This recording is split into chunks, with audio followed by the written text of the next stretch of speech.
नमस्कार दोस्तों। एक बहुत ही बड़ी वैकेंसी निकली है अभी। एक बहुत ही अच्छी खुशखबरी है बेरोजगारों भाइयों के लिए। जो वैकेंसी निकली है वो कार्यालय मुख्य चिकित्सा स्वास्थ्य अधिकारी जिला रायपुर से 7 जनवरी 2025 के नोटिफिकेशन है। और वेबसाइट में यह 8 जनवरी यानी कि आज 8 तारीख है, 8 जनवरी को यह डाला गया है। ठीक है, चलिए इसके बाकी के डिटेल देख लेते हैं। इसकी जो डिटेल देख लीजिए यहाँ पे।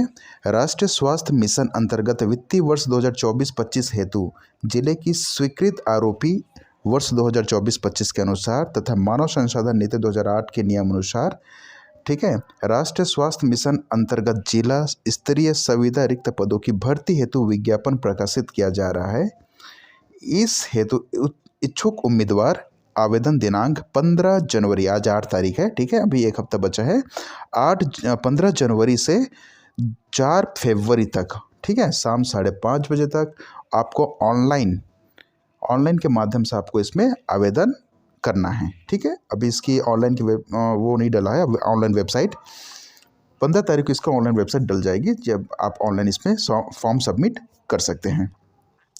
देखिए पोस्ट कौन कौन से, इसमें टोटल 185 पोस्ट हैं। ठीक है, 185 पोस्ट की ये बड़ी भर्ती है। ये पोस्ट देख लीजिए यहाँ पे कौन कौन सी है। पहला है नर्सिंग ऑफिसर की 16,500 की सैलरी, 8 पोस्ट है। नर्सिंग ऑफिसर 16,500 की सैलरी, 6 पोस्ट है। ये अलग अलग डिपार्टमेंट है। ठीक है, ट्रामा एंड इमरजेंसी, NMHP, ऐसे करके अलग अलग डिपार्टमेंट होती है। Senior nursing officer 31,500 salary, 4 post है टोटल। आपकी स्क्रीन पे इसकी क्वालिफिकेशन भी दिख रही होगी, BSc नर्सिंग और GNM।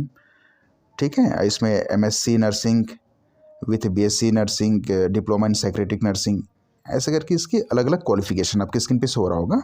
आगे की डिटेल देख लीजिए इसकी। नर्सिंग ऑफिसर की फील्ड से है 1 पोस्ट, डेंटल असिस्टेंट की है 1 पोस्ट, और इसमें जो डाटा एंट्री ऑपरेटर हैं, ठीक है, जो डाटा एंट्री ऑपरेटर की जो तैयारी करते रहे उसके लिए बढ़िया वैकेंसी है। टोटल यहाँ पे 30 वैकेंसी दिया गया है। जूनियर सेक्रेटरियल असिस्टेंट के रूप में उनका काम वही होता है वहाँ पे। और इसकी भी जो क्वालिफिकेशन है 12वीं पास और 1 साल की कंप्यूटर डिप्लोमा, और कुछ में ग्रेजुएशन प्लस 1 साल की कंप्यूटर डिप्लोमा मांगी गई है। आगे उसकी डिटेल देखेंगे हम। चलिए अगला इसकी देख लीजिए post. CHO community health officer की 5 पोस्ट है, 16,500 की सैलरी है। इसमें आपकी स्क्रीन पे बगल में उसकी क्वालिफिकेशन दिख रही होगी। फिजियोलॉजिस्ट की पोस्ट है, फिजियोलॉजिस्ट की फिर से पोस्ट है, अलग अलग सैलरी है, अलग अलग पोस्ट है उसकी। ठीक है, सोशल वर्कर आगे देख लीजिए। इसमें देखिए मैं बताया ना आपको, सेक्रेटरियल असिस्टेंट, ठीक है, 2 सेक्रेटरियल असिस्टेंट की अलग अलग पोस्ट है, 13,500 की सैलरी है। इसकी जो वो क्वालिफिकेशन है graduation with 1 year computer diploma, तो 2 पोस्ट यहाँ पे हो गई है ना। ये कंप्यूटर ऑपरेटर ही समझिए, डाटा एंट्री ऑपरेटर ही एक तरफ से इसका कार्य होता है। और इसके आगे अभी देखेंगे इसकी वैकेंसी और है। रेडियोग्राफर की पोस्ट है यहाँ पे, 15,000 की सैलरी है। टोटल 5 पोस्ट है यहाँ पे, अलग अलग कैटेगरी में अलग अलग पोस्ट है। ये बगल में आपकी स्क्रीन पे शो हो रहा होगा क्वालिफिकेशन इसकी। ठीक है, आगे की इसकी जानकारी देखिए। वार्ड अटेंडर की पोस्ट है यहाँ पे, टोटल 4 पोस्ट है, 8,800 की सैलरी है। 12वीं पास और 1 साल की इसमें अनुभव मांगा गया है। सपोर्ट स्टाफ है, mental health unit sweeper post, 8,800 की सैलरी, टोटल 4 पोस्ट, 8वीं पास मांगा गया है इसमें। ठीक है, डेंटल असिस्टेंट की पोस्ट है यहाँ पे, टोटल 7 पोस्ट है, 12,000 की सैलरी है। आपके स्क्रीन पे शो हो रहा होगा इसकी क्वालिफिकेशन। अगला पोस्ट है यहाँ पे NM की पोस्ट है, 12 पोस्ट है टोटल, 12,000 की सैलरी है, उसकी क्वालिफिकेशन। अगला पोस्ट यहाँ पे फार्मासिस्ट की, एक्सरे टेक्नीशियन की, नर्सिंग ऑफिसर की 2 पोस्ट, 6 पोस्ट और टोटल 23 पोस्ट यहाँ पे है नर्सिंग ऑफिसर की, अलग डिपार्टमेंट है। ठीक है, आपके स्क्रीन पे शो हो रहा होगा। अगला पोस्ट है MPW मेल, ठीक है, MPW मेल के यहाँ पे अच्छी खासी पोस्ट है, 31 पोस्ट है यहाँ पे, है ना। इसकी क्वालिफिकेशन आप देख सकते हैं, 12वीं पास होना चाहिए, और मल्टीपर्पस वर्कर की ट्रेनिंग उसकी डिप्लोमा होती है ना, उसकी कोर्स की होनी चाहिए। अगला पोस्ट देखिए, जो डाटा एंट्री ऑपरेटर की मैं बात किया हूँ, 2 पोस्ट ऊपर में बताऊँ, 1 पोस्ट यहाँ पे, 28 पोस्ट। ठीक है, junior secretarial assistant lower division clerk, उसकी काम वही है ना, टोटल 30 पोस्ट यहाँ पे है, 12वीं पास और 1 साल का कंप्यूटर की डिप्लोमा। तो जो डाटा एंट्री ऑपरेटर की तैयारी कर रहे हैं तो रेगुलर ना सही संविदा में ही आप चांस मार सकते हैं अपना, अपनी योग्यता अनुसार आप फॉर्म भर के यहाँ पे अपनी लक आजमा सकते हैं ना। अगला पोस्ट है, यहाँ पे देख सकते हैं आपकी स्क्रीन पे शो हो रहा होगा, 4th ग्रेड की, ठीक है। टोटल 27 पोस्ट है, बढ़िया पोस्ट दी है यहाँ पे, 10,000 की सैलरी है, 10वीं पास है ना। और यहाँ पे जो सिलेक्शन प्रोसेस है वो तो सबकी अलग अलग है, मैं आपको बताऊंगा। जो यहाँ पे 4th ग्रेड यहाँ पे जो इसकी, ठीक है, 22 नंबर की जो पोस्ट है, और ऊपर में जो दिया है वार्ड अटेंडर की और सपोर्ट स्टाफ की, इसकी जो चयन प्रक्रिया है वो मेरिट बेसिस से होगी। आपके जो क्वालिफिकेशन है उसका 85% अंक लिया जाएगा, ठीक है, और अनुभव का 15 अंक, ठीक है। इस प्रकार से आपका मेरिट लिस्ट तैयार की जाएगी। तो अच्छा चांस है, आप इसमें ट्राई कर सकते हैं। चलिए इसकी आगे की अपडेट देख लेते हैं। आवेदन संबंधी दिशा निर्देश, ठीक है। क्योंकि फॉर्म भराना तो अभी शुरू नहीं हुई है, ऑनलाइन फॉर्म भराएगी। जब इसकी फॉर्म भराना शुरू होगा तो हम उसके लिए अलग से वीडियो बनाएंगे कि किस प्रकार से आपको फॉर्म भरना है, ठीक है।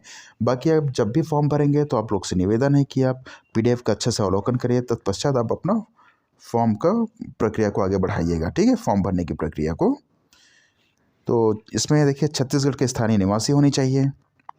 मात्र आवेदन करने से किसी चयन सुनिश्चित नहीं होगी। अंतिम चयन सूची जारी करने के पश्चात मूल प्रमाण पत्रों की जांच होगी। इसमें सही पाए जाने पर चयन हेतु अंतिम कार्यवाही की जाएगी, ठीक है।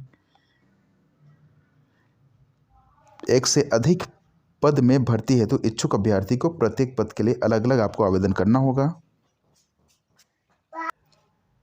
आगे की अपडेट देख लीजिए। अगर आपके पास अनुभव है तो अनुभव का अंक आपको दिया जाएगा।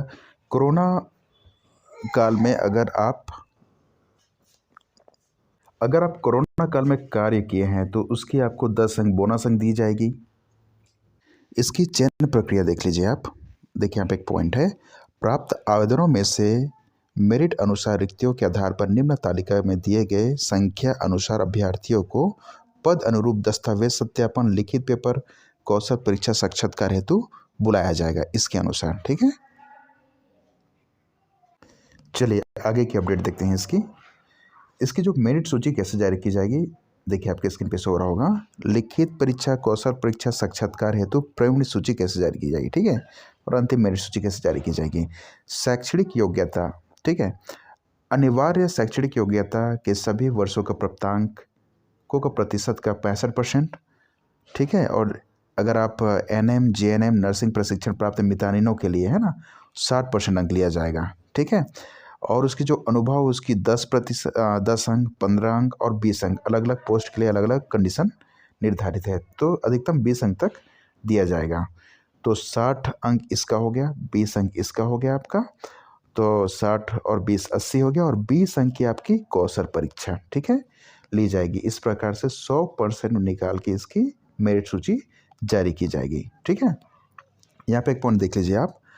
अभ्यर्थियों को लिखित परीक्षा हेतु निर्धारित कुल अंक 20 अंकों में है ना 30% अंक अर्जित करना अनिवार्य है, ठीक है।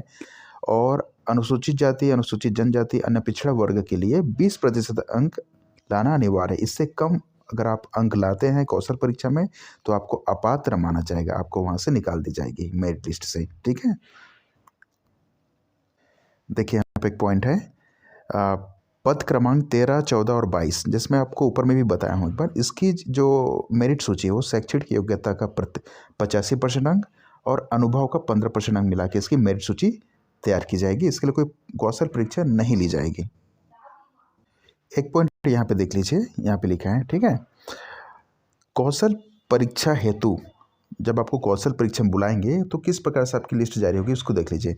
कौशल परीक्षा हेतु शैक्षणिक योग्यता एवं अनुभव के अंकों को योग के आधार पर अभ्यर्थियों को मेरिट सूची तैयार की जाएगी और उसको आगामी कौशल परीक्षा के लिए बुलाया जाएगा। और जो अंतिम चयन सूची बनेगी वो अनुभव के अंक, कौशल परीक्षा और शैक्षणिक योग्यता का, ये तीनों मिला के उसकी चयन प्रक्रिया तैयार की जाएगी, अंतिम चयन प्रक्रिया। ऑनलाइन फॉर्म भरने के दिशा निर्देश देख लीजिए, ठीक है। यहाँ पे ऑनलाइन फॉर्म आप वेबसाइट में जाके भरेंगे और आपको पहले मोबाइल नंबर के द्वारा आपको पंजीयन करवाना पड़ेगा, ठीक है। आवेदन करने के पूर्व विज्ञापन के दिशा निर्देश को आपको पढ़ना है। यहाँ पे पॉइंट देखिए, चौथा नंबर, आवेदन करने के पश्चात सबमिट करने के बाद, ठीक है, प्रिंट निकाल कर आवेदक स्वयं का हस्ताक्षर करके अनिवार्य रूप से अपलोड करें, अन्यथा आवेदन आपका अपूर्ण माना जाएगा, ठीक है, पूर्ण नहीं माना जाएगा। मतलब ये है, जब आप फॉर्म भर लेंगे तो फॉर्म भरने के बाद आप सबमिट करना है, सबमिट करने के बाद वहाँ पे आपको सक्सेसफुल का आपका दिखेगा, लेकिन आपको उसको फिर से प्रिंट करनी है। प्रिंट करने के बाद आपको उसमें सिग्नेचर करना है और सिग्नेचर करने के बाद उसको फिर से अपलोड करना है। अपलोड करने की वहाँ पे ऑप्शन दी जाएगी, है ना, तभी जाके आपके फॉर्म को सक्सेस माना जाएगा, नहीं तो वो अपूर्ण माना जाएगा, वो आपका आवेदन निरस्त कर दी जाएगी। और जब वो फॉर्म को आप अपलोड कर देंगे तो उसके बाद आपको एक तो पावती मिलेगी, ठीक है, वो पावती को आपको अपने पास प्रिंट आउट करके रखनी है। और इसमें एक पॉइंट यहाँ पे देखिए, अब जब आवेदन करेंगे ऑनलाइन, है ना, तो उसमें किसी प्रकार के दस्तावेज को सबमिट करने की ज़रूरत नहीं है, ठीक है। तो आप सही दस्तावेज सबमिट करिएगा, क्योंकि जब आपका चयन प्रक्रिया के दौरान आपके जब दस्तावेज सत्यापन होगा तो बारीकी से जांच की जाएगी, इसलिए, है ना।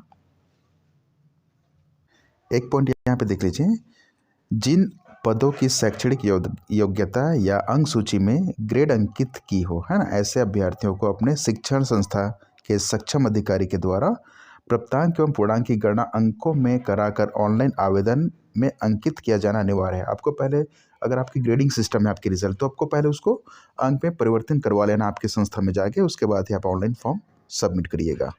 तो इस प्रकार से इसकी सारी जानकारी थी। जब इसकी ऑनलाइन फॉर्म भराना शुरू होगा 15 जनवरी से, तब हम इसकी ऑनलाइन वाली फॉर्म कैसे सबमिट करें उसके लिए PDF उसकी वीडियो बनाएंगे।